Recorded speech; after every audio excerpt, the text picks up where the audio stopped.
comments from the panel for Clay. Yes, Phil.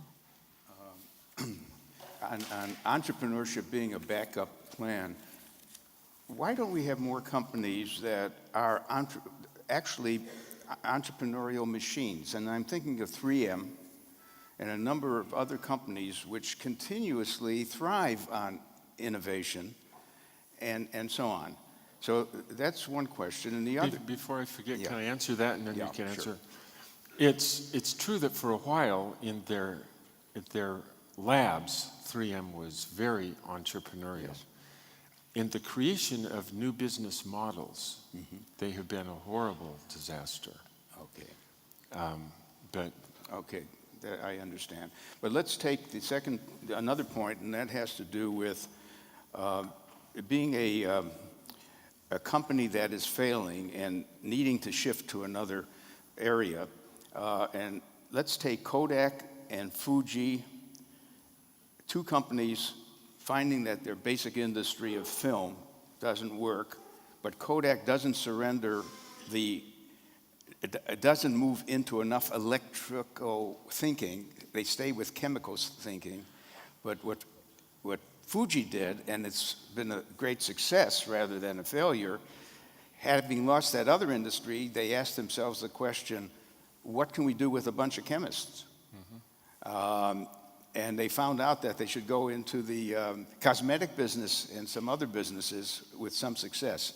So sometimes when you're failing as a company, your strategy is built out of the resources you have, and connecting them with some opportunities, you can make that bridge, I hope.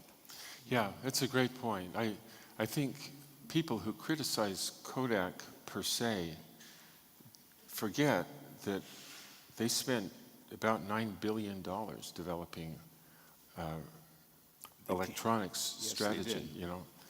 And so the fact that they didn't see it coming isn't the problem, but you're right. They didn't recognize that there is a business model that is very focused on the chemical industry, and understanding what a business model might have helped them. Sure. But they didn't win by not trying. Yeah, they were early, but they didn't do anything with it. Yeah. Anything else for Anil? Yeah. You know, I was seeing two companies. You know, one I see a connect between Clay and Roger, what you were saying, and again, you know, I go back to using the terminology of exploration, exploitation, the integrated being the exploiters and the rebar being the explorers, Nucor. And so I see kind of one example is like Alphabet, that the reorganization of Google into Alphabet, because you know, if you look at the economy and you look at companies within the economy, if we only had explorers, it would be terrible. We do need the exploitation part, you know. And so, but the whole question is, if all you have is exploitation, it's a mess, and if all you have is exploration, it's a mess. And I see Alphabet as a great, you know, kind of. So the Google, in a way, is a little more about exploitation, whereas the, you know, the cars and the cancer and all of that is about exploration. So it's like different units, you know. And but then I find a fascinating, you know, case study in Washington Post under Jeff Bezos after Bezos acquired it, because and of course living in DC both as a consumer but also as a academic, as a scholar, I find that a fascinating story of complete transformation without setting up a different business unit, but starting from a mindset, and all the things that follow from that is, don't look at the internet as a challenge, look at the internet as a gift. Yeah. And the moment you look at it as a gift, all kinds of opportunities, you know, suddenly become apparent. Yeah. Any observation on the Washington Post story, which is not setting up a new unit, but transforming the integrated steel mill to take on the rebar? Yeah, it doesn't, I don't know. It's not, the business model that they have is funded by somebody who has a lot to put into that business so that the business does it better. But the things that anyway, I don't think I have anything more to say. Roger? And on this one, I mean, I'm watching the Alphabet thing like a hawk, because I think it's such a really interesting case, and I'm waiting to see what the shareholders are going to say about the non-Google activities, right? And my prediction is that it's not going to take long for them to say, stop it. Stop it. Because they're become exploitation oriented. And this is one of the, again, the tricky things about the expectations market. The expectations are so high that it's priced for perfection for exploiting Google to the maximum. And if they ever miss on that, then they'll say, what are you doing over there? Yeah. And what the number one benefit Jeff Bezos had of when taking over the Washington Post is that all the value had been wiped out. Expectations had gone from multi-billion dollars to nothing. And then you've got all sorts of freedom to engage in all sorts of exploratory activities because you don't have this incredible push of the expectations of exploiting to perfection. Washington Post, the expectations were zero. This is a bankrupt kind of organization that is worthless, that's bailed out by this guy, and then he could do whatever he wants. Thus far, Page and Brin have been able to do whatever they want because they've been exploiting so fantastically successfully in the core business. So it's interesting. I mean, what you're saying is actually connecting to what you were saying earlier is that capital markets can be a liberator or a prisoner. Yeah, and they Right? become more a prisoner than a liberator, right? I mean, I think the public capital markets are the American public capital markets now are a detriment to American competitiveness and success. Full stop. I think we've gotten to the crossover point where they're a net negative. Something that's been a huge advantage for America economically, having sort of the biggest, richest capital markets in the world has become a negative, and I think we're going to go to an era where there's going to be we're going to look back on this era. 20 or 30 years from now, we're going to look back on the era, the second half of the 20th century, and say, what the hell were we thinking? Why did we think widely held, publicly traded corporations were the ultimate economic form? What were we thinking? We were so nuts. That's crazy. It was terrible. That's what we'll be thinking in 20 years. Sarah? Okay, but then we have to move to the audience. Yeah. Just to build on that, we set up a fund in which the fund would only invest in companies that were disruptive in our language. And we had a criteria, which is if it did what the theory says they should do, they'll be successful. And that fund has been operating now for 11 years. And the compounded annual rate of return on that fund in publicly traded companies has offered a 36% compounded annual rate of return, even with two big recessions in the middle of that. And what's interesting, Roger, is that this fund is the only fund that pursues that strategy. Mm. The market won't allow people to do what we know they should do. And it's very interesting to me. The probability that you'll be successful if you follow theories of management that emerge from this group, the probability of success is well over 80%. But entrepreneurs or venture capitalists don't study any of our research. And therefore they can't invest in doing what we know is proven to be valid. You know? So I'm grateful that there are opportunities to succeed, but I don't have much confidence that the current structure can do it. Current structure, yeah. I'm going to suggest that we move to some audience questions because I'm worried about that. But we are going to kick that off with a question or a comment from one of our Drucker Challenge finalists, Milena. Is Milena here? Oh, there's a hand up there. That might be her. Maybe.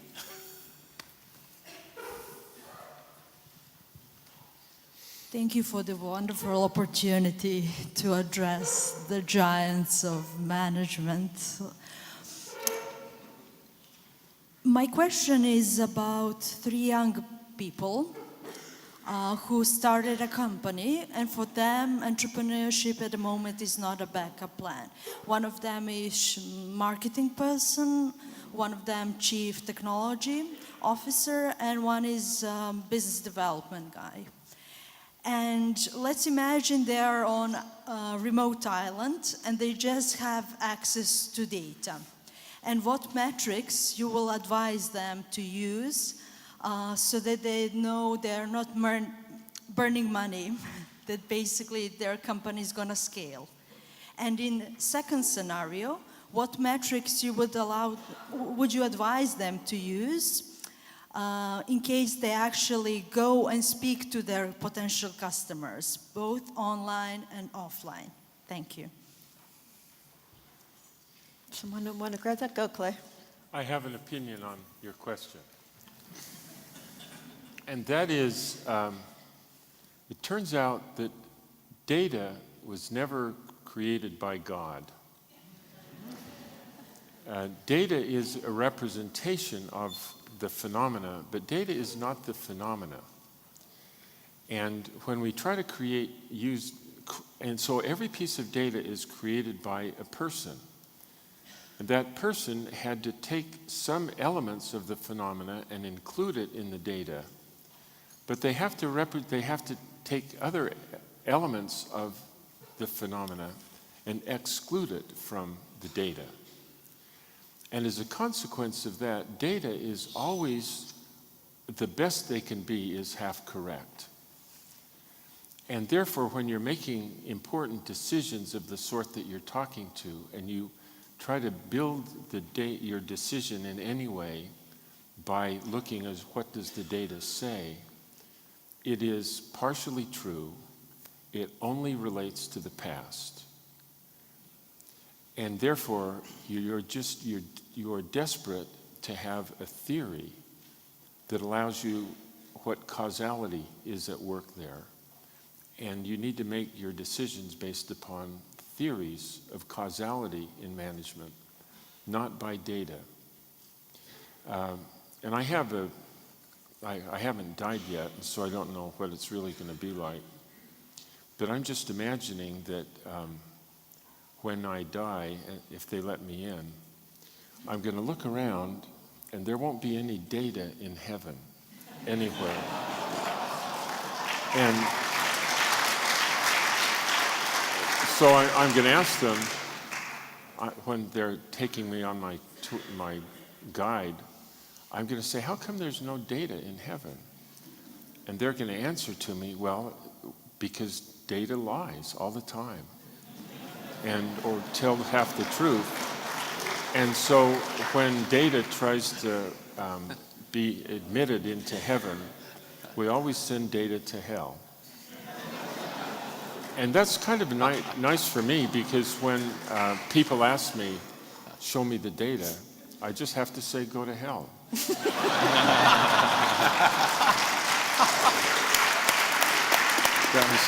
I have an opinion. Well, that was amazing. Anybody else want to tackle it? Anil? Yeah? Yeah.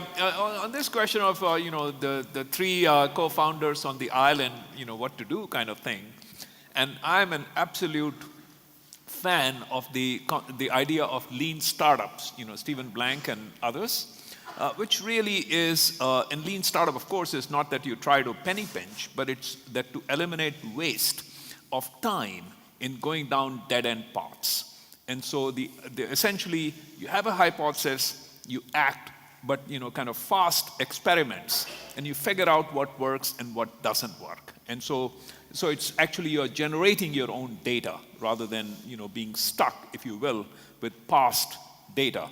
But you hypothesize, you act, you see whether it works or it doesn't work, and then you move forward, and as a way to reduce uncertainty. I find that fascinating, and I've seen that work with companies that I have been involved with. So, Great. And my quickie is focus on pain, right? Don't focus on, oh, this would be cool, this would be a neat thing. Focus on a user's pain. You've got the highest chance of success if there's something painful out there that you can make go away. And if you're not focused on that, the probability of success, I think, of an entrepreneurial venture goes down dramatically. Okay, I'm looking at the screen and not seeing Slido questions. Okay, so I think Richard, shall I skip that since we're not seeing any? Okay. So let's do it the old-fashioned way and get questions from the audience. I would request that they be specific, focused, and short. We don't need speeches. Now they've put up questions. Oh, wait. Okay. If somebody already has okay, hang on. I've got questions here. So let's take one or two of those, and then we'll do one or two audience ones. For me, innovation and entrepreneurship is more about mindset than capital. How can we get more people in organizations to become more courageous and to reduce the subtle need to avoid failure? Anybody want to grab that? Kind of a culture question? Well, there is this theme of we should embrace failure and blah blah blah blah blah blah, and it's a neat concept, but it just doesn't happen, right? Yeah. You know, companies punish failure, full stop. You know, this whole we have a party and celebrate it, neat idea, but what I advocate is you have to try to make failure something that is actually valuable rather than something you claim is valuable when it isn't. And so what I say is that the best way to make failure something that can be valuable is to lay out your thesis for what you're doing clearly and write it down. Here's what we believe customers would do. Here's what we believe competitors would do. Here's what we believe and that's why we're doing X.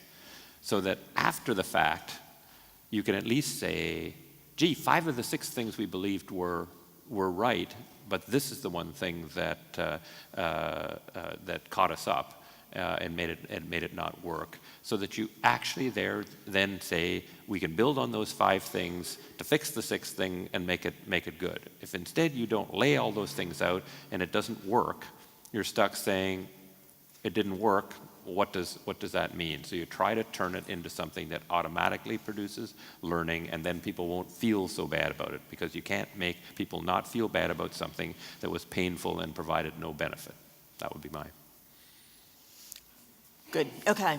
Does the circular economy create an opportunity or pose a threat to world economic growth?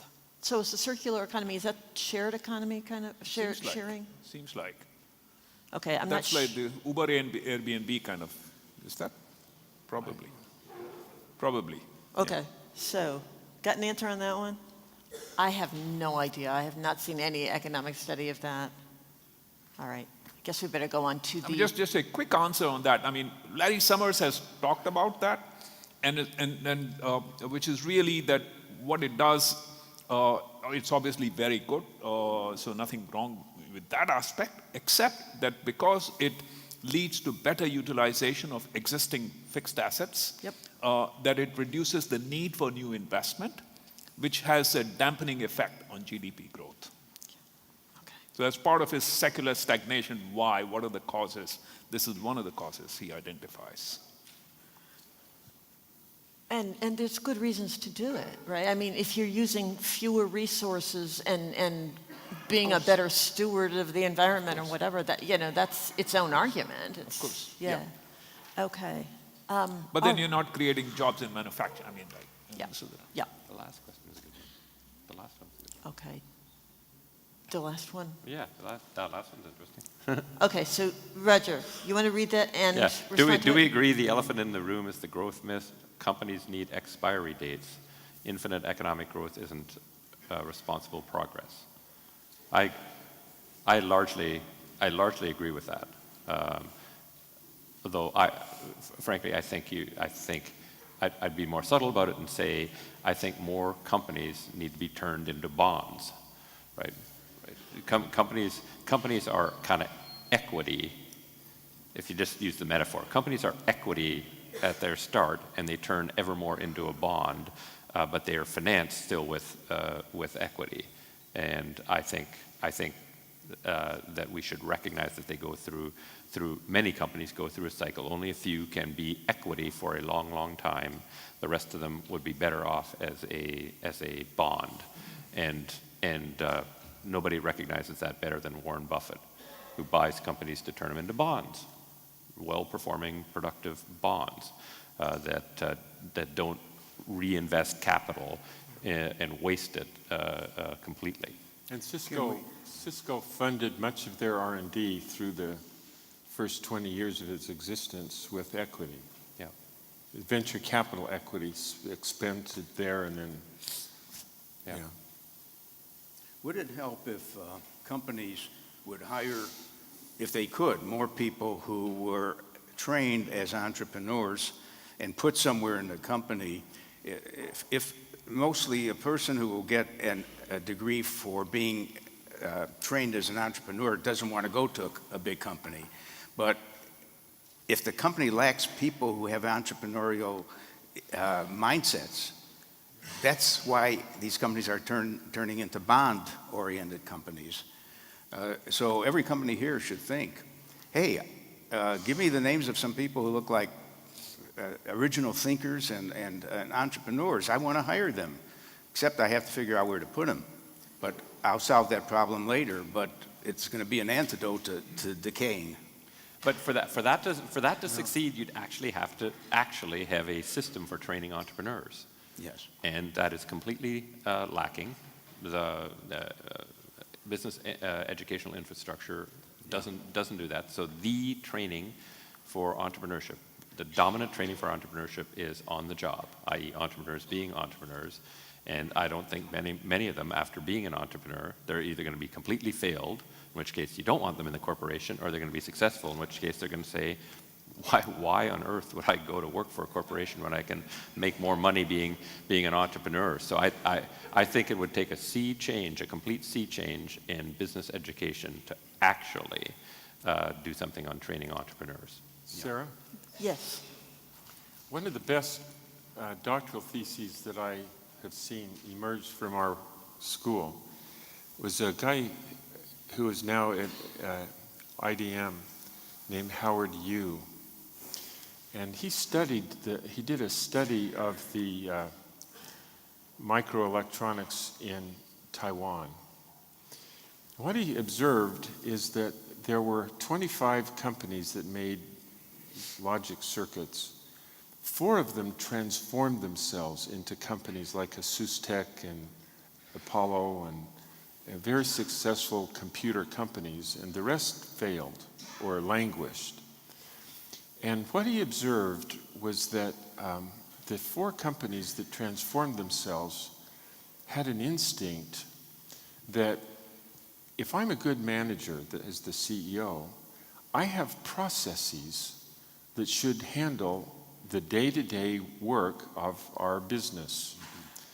And if my processes are good enough, then why do I need to day-to-day manage the organization? I should have processes that do the standard work of the corporate company. And each of the 4 of them did what they called a deep dive. And that is, they left the management of the core corporation to the processes. And they spend 80 or 90% of their time for a year breaking the standard processes so that we could do it in different ways so that the core business don't suck them to death. And I think that's kind of an interesting idea, that we don't have to allocate our time to have it mirror how the organization works. Let them do their thing. And let me go down and figure out what's a different business model, and we'll create it under my tutelage without the corporation killing them. Otherwise, if you do it, you deploy it in the core, It's exactly what you're seeing, Phil, and that is the corporation will blow them up even if they're great entrepreneurs. You had to teach them how to do a new way in a new context. The assumption, sorry. Could we have some questions on the floor? Yes, yes, indeed.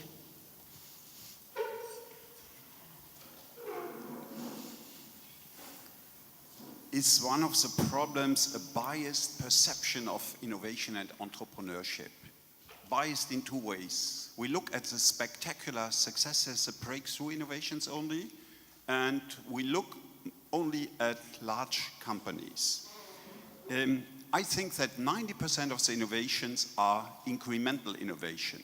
How can it be what Phil Kotler showed us, that a boring country like Germany is number one overall and in entrepreneurship? I hold that nobody of you can name me any innovation or any spectacular entrepreneur coming from Germany. So I think we are looking at the peak of the iceberg and are not understanding what is going on in the real world. Comments? Yeah? Good. It's a great question. And the way I think we need to frame it is not to use the word innovation anymore because it applies to too many diverse things. But there are different types of innovation. And so what you're calling incremental innovation, or in my language, sustaining innovation, by their very definition, they don't create growth.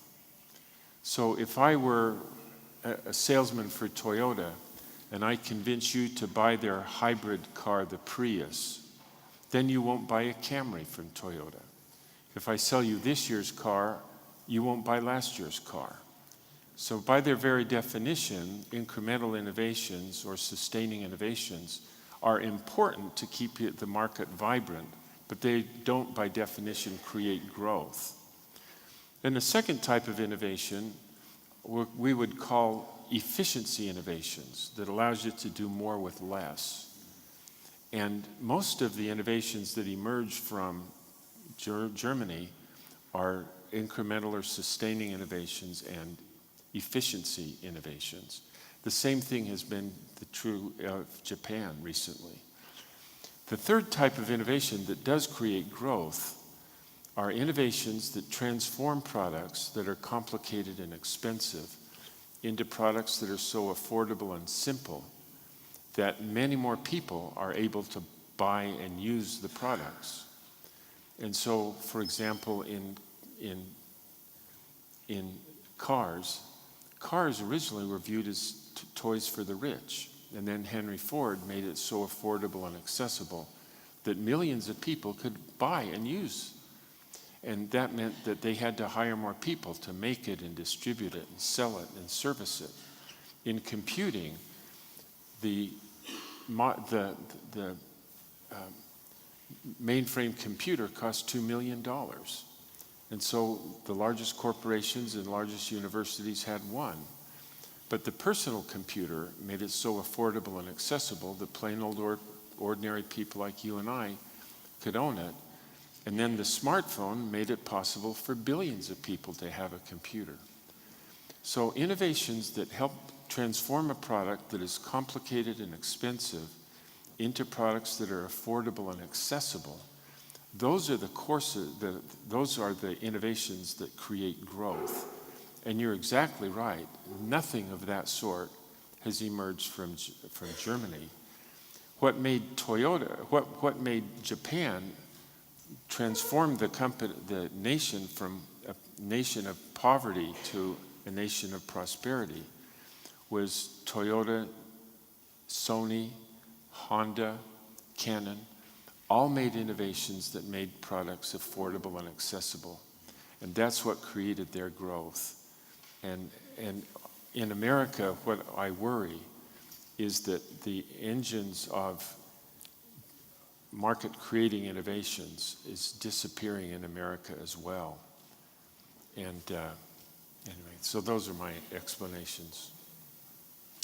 We have 36 seconds left, so I think we should not take any more questions, but I would like to thank the panel for a very enjoyable hour and a half, and thank you.